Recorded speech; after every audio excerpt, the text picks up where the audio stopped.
how to turn on real-time kayak price alerts. Hey everyone, welcome back to the channel. If you are new here, don't forget to hit the subscribe button and turn on the notification bell to not miss any updates. In today's video, I'm going to show you how you can turn on the real-time price alerts in kayak.com. Let's dive right in. Open up any browser and head over to kayak.com, then head over to your profile in the top right.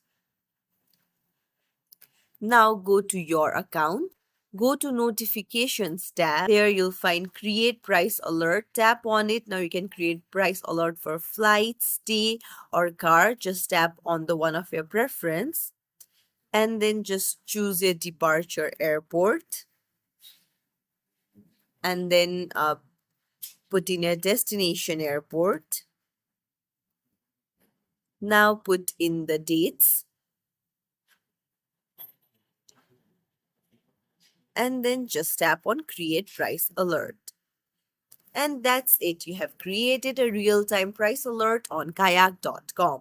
If you found this tutorial helpful, don't forget to like the video and subscribe to our channel for more tips and tricks. Thank you for watching.